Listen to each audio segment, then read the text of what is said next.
अस्सलाम वालेकुम स्टूडेंट्स, आपका टीचर था शाहिद मुनव्वर एक नई वीडियो के साथ दोबारा से हाजिर है। बच्चों, आज की इस वीडियो में हम क्लास 9 का एक बहुत ही इंपॉर्टेंट न्यूमेरिकल डिस्कस करने जा रहे हैं, balancing of equation by inspection method. और ये बहुत डिमांडिंग है।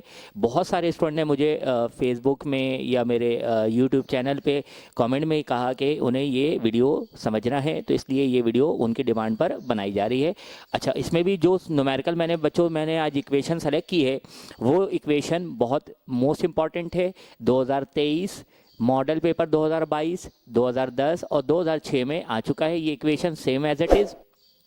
तो बच्चों जरा समझिएगा, balancing of equation by inspection method. ये इंस्पेक्शन मेथड के मुताबिक इक्वेशन को बैलेंस हम कैसे करते हैं, उसका तरीकाकार ये होता है बच्चों कि इसके टोटल 3 स्टेप्स हैं। कितने स्टेप्स हैं? 3 स्टेप्स। पहले स्टेप में हम क्या करेंगे, हम करेक्ट फॉर्मूला लिख देंगे तमाम रिएक्टेंट और प्रोडक्ट का।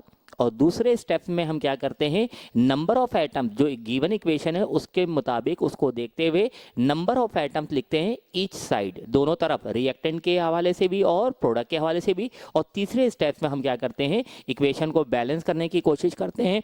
और बैलेंस करने के लिए बच्चों हम मल्टीप्लाई करते हैं। वो देखेंगे कि किस जगह पे किस फॉर्मूला को किस नंबर से, किस कोफिशिएंट से मल्टीप्लाई करने की ज़रूरत है। तो वो इंशाल्लाह हम देखते हैं, आपको उम्मीद है कि समझ में आ जाएगा। तो देखो बच्चों, मैंने आपको बताया कि टोटल 3 स्टेप्स हैं जो इसमें अप्लाई होंगी। पहला step 1,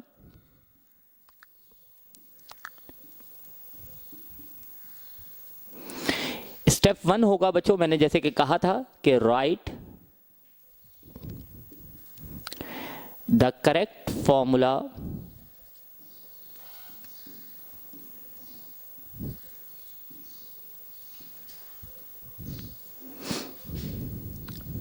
write the correct formula of all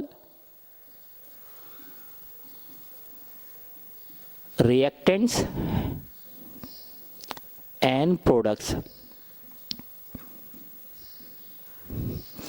कि सबसे पहले स्टेप में बच्चों हम ये इक्वेशन एक तरह से दोबारा कॉपी कर देंगे, दोबारा उतार देंगे जो इक्वेशन हमारे पास मौजूद है। ये देखिए KNO3 पोटेशियम नाइट्रेट कहलाता है और ये डिकम्पोज हो रहा है बच्चों KNO2 और O2 में। तो देखिए सबसे पहले स्टेप में right the correct formula of all reactants and products. तो बच्चों इक्वेशन के मुताबिक, इक्वेशन को देखते हुए जो बिल्कुल फॉर्मूला करेक्ट है वो एज इट इज हमने कॉपी कर दिया। यही पहला स्टेप है। इसके बाद स्टेप 2,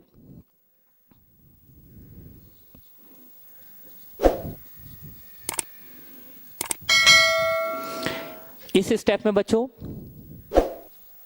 हम नंबर ऑफ एटम्स मेंशन करेंगे।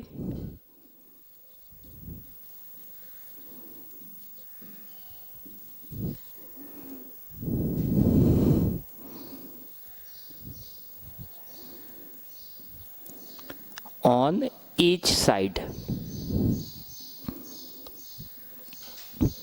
इस स्टेप में देखिए बच्चों हम क्या करेंगे, नंबर ऑफ एटम्स जो है रिएक्टेंट साइड के भी और प्रोडक्ट साइड के भी, दोनों को मेंशन करना होगा। तो दोबारा से ये देखिए इक्वेशन कॉपी करनी होगी। KNO3 डिकम्पोज हो रहा है KNO2 और O2 में। अच्छा बच्चों, हम जानते हैं कि ये जो चीज़ है ये किसको रिप्रेजेंट कर रहा है, रिएक्टेंट्स को। तो यहां लिख के दिखाएंगे कि ये हमारे पास क्या है, रिएक्टेंट है। और ये किसको रिप्रेजेंट कर रहा है बच्चों, एरो के बाद वाली चीज़ें प्रोडक्ट्स को रिप्रेजेंट करती हैं। तो ये रिएक्टेंट्स और ये प्रोडक्ट। अब जरा गौर से देखिएगा, सबसे पहला जो एटम है वो कौन है, पोटेशियम का है। और पोटेशियम के कोई यहां पर एटम्स आपको नजर ना आने का मतलब बच्चों 1 है। बिल्कुल ठीक कहा आपने। तो ब्रैकेट में मेंशन कर देंगे 1। दूसरा एलिमेंट आपको कौन नजर आ रहा है, नाइट्रोजन N। इसके भी एटम्स कुछ नजर ना आने का मतलब बच्चों 1 है, ये 1 लिख दिया। और तीसरा एलिमेंट आपको यहाँ पर क्या नजर आ रहा है, ऑक्सीजन यानी O, और इसके एटम्स की तादाद जो आपको नजर आ रही है बच्चों वो क्या है, 3 है, वो लिख दिया। यही काम हम प्रोडक्ट साइड पे भी करेंगे कि उसके एटम्स देखिए बच्चों, प्रोडक्ट साइड पर कितने हैं, 1 लिख दिया। दूसरा एलिमेंट आपके पास नाइट्रोजन है, उसके एलिमेंट्स भी एटम्स 1 हैं तो 1 लिख दिया। और तीसरा और आखिरी एलिमेंट आपको जो नज़र आ रहा है वो ऑक्सीजन है, लेकिन इसके एटम्स आपको यहाँ पर बच्चों 2 और 2 इस तरह देख सकते हैं, 2 + 2 4, तो प्रोडक्ट साइड पे ऑक्सीजन के एटम्स 4 हैं। तो देखिए मैंने लिखा स्टेप 2 में, right the number of atoms on each side, यानी रिएक्टेंट के एटम्स को अलग दिखाएंगे और प्रोडक्ट के एटम्स को अलग दिखाएंगे गिवन इक्वेशन को देखते हुए। तो इससे आपको ये समझ में आ रहा है बच्चों, अगर एक तरह से देखें तो पोटेशियम के एटम्स सेम है, बराबर हैं, ऑलरेडी बैलेंस है। नाइट्रोजन के एटम सेम है यानी बैलेंस है, लेकिन ऑक्सीजन के एटम बैलेंस नहीं है। रिएक्टेंट साइड पे 3 एटम्स है जबकि प्रोडक्ट साइड पे 4 एटम्स है। तो बेसिकली हमें ऑक्सीजन के ही एटम्स को बैलेंस करना होगा, लेकिन उसके लिए हमें दूसरी चीजों को भी बैलेंस करना पड़ सकता है। अब हम अपना तीसरा स्टेप्स करने जा रहे हैं बच्चों, step 3।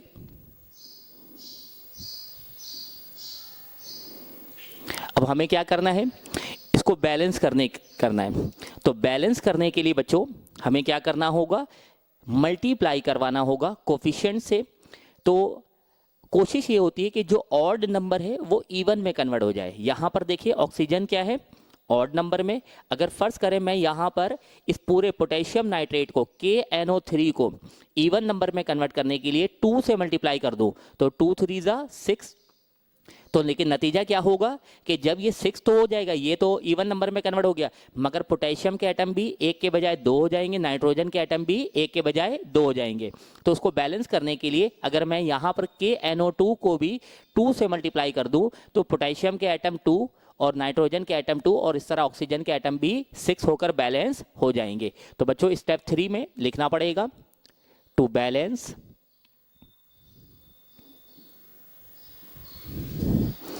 the number of atoms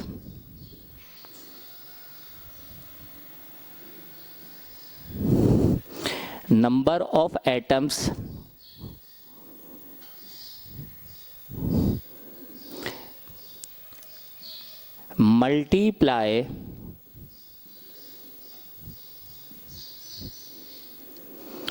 सबसे पहले KNO3 को मल्टीप्लाई करना होगा बच्चों, KNO3 विद 2, इसको हम 2 से मल्टीप्लाई करेंगे। और जो KNO2 है, चलिए इसको मैं नीचे दिखा दे रहा हूं, KNO2 है, इसको भी 2 से मल्टीप्लाई करना होगा। तो इस तरह ये एटम बैलेंस हो जाएंगे बच्चों। दोबारा से हमें ये इक्वेशन कॉपी करनी होगी, KNO3 डिकम्पोज हो रहा है KNO2 और O2 में,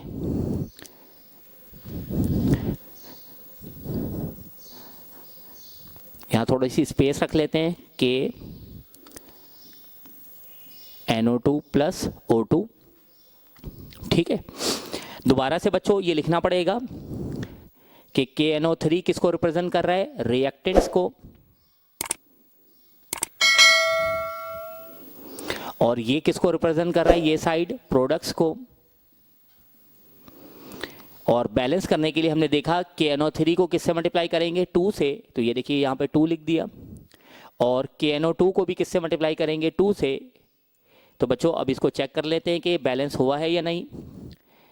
सबसे पहला एलिमेंट K है, और K के अब एटम्स कितने हो गए बच्चों, 2 से जब ये मल्टीप्लाई होगा तो 2 1 ज़ा 2, और यहाँ पर भी पहला एलिमेंट आपके पास K है और इसके एटम्स आपके पास 2 हो चुका है, 2 1 ज़ा 2। नाइट्रोजन भी 2 हो गया बच्चों,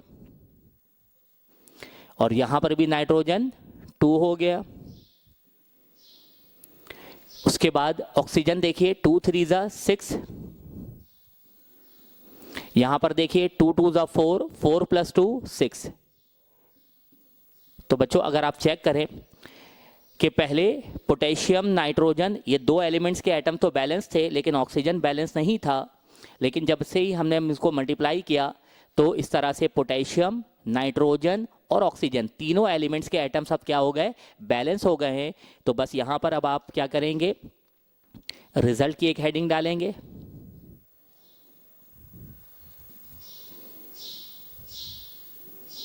और रिजल्ट की हेडिंग डालने के बाद आप ये मेंशन करेंगे बच्चों, the above chemical equation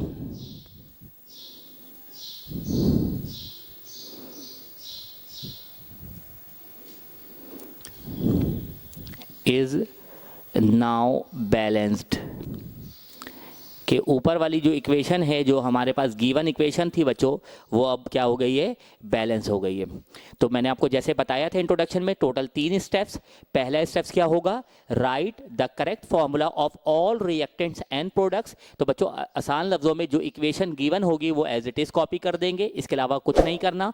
step 2, right the number of atoms on each side, यानी रिएक्टेंट और प्रोडक्ट दोनों के अलग अलग करके हम क्या करेंगे, एलिमेंट्स के नंबर ऑफ एटम्स मेंशन करेंगे। आप देख सकते हैं बच्चों, पोटेशियम के नीचे कुछ ना होने का मतलब नंबर ऑफ एटम 1 है, यहां पर भी 1 था, यानी एक एक करके नंबर ऑफ एटम मेंशन कर दिया। उसके बाद सबसे इंपॉर्टेंट स्टेप तीसरा है, to balance the number of atoms, यानी बच्चों नंबर ऑफ एटम्स को बैलेंस करने के लिए मल्टीप्लाई करवाएंगे।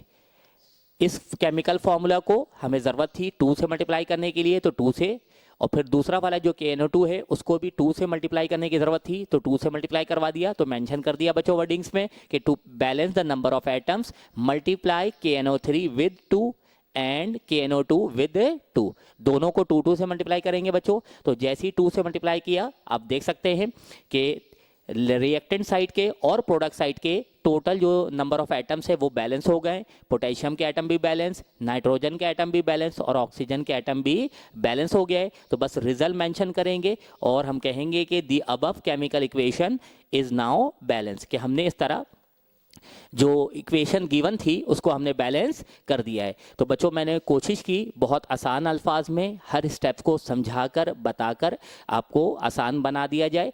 उम्मीद करता हूँ आपको समझ में आ गया होगा। अगर आपको मेरी वीडियो अच्छी लगी है तो बच्चों मेरी वीडियो को लाइक करें, मेरे चैनल्स को सब्सक्राइब करें और अपने दोस्तों के साथ शेयर करें। अपना ख्याल रखिएगा, दोबारा मुलाकात होगी। अल्लाह हाफिज़।